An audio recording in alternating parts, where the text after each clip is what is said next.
د خوست ولایت په اداري کمپلېکس کې د پېښو پر وړاندې د مبارزې او چمتووالي ریاست لپاره نوې دوه پوړیزه ودانۍ جوړه او ګټې اخیستنې ته وسپارل شوه.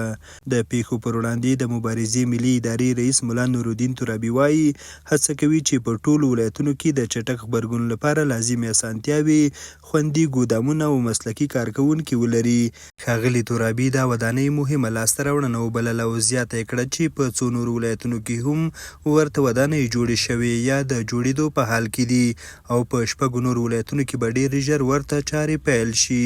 هغه وویل دا مهال په ګڼو ولایتونو کې د ادارې تر چتر لاندې سلګونه کوچنۍ پروژې هم روانې دي چې استنادي دیوالونه، سړکونه او بندونه پکې شامل دي او نور 15 تعمیر دا اوس موږ یې افتتاح وکړله. 15 داسې نور جوړ کړله چې سمنګانو، کاپیساو او میدان وردګ د هغوی افتتاح مخکې شوې ده، نن وسوله او یو په کندهار کې هغه هم پر جوړېدو دی.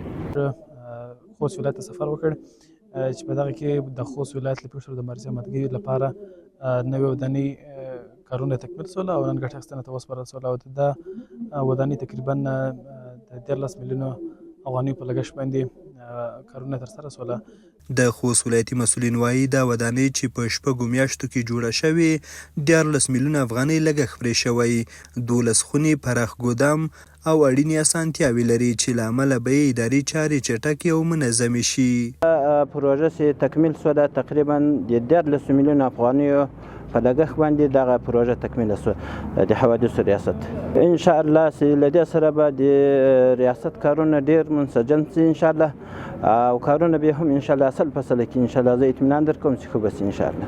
د مختلفو ریاستونو نه دلته انجینر صاحبان راتلل د کار کیفیت د اولې ورځې د تهداب د کېښودو نه تر دې وخته پورې هغوی د کار نه څارنه کړې ده، نظارت یې کړی ده او موږ الحمدلله په ښه کیفیت کار کړی ده.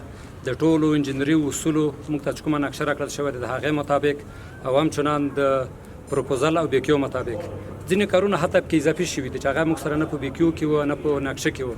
د ویلو ده چې یاده ودانۍ به د بیړنیو پیښو پر مهال د مرستو همغږي او د چټک غبرګون لپاره مهمه ونډه ولري. حیران احمدزی، امیدرادیو، خوست.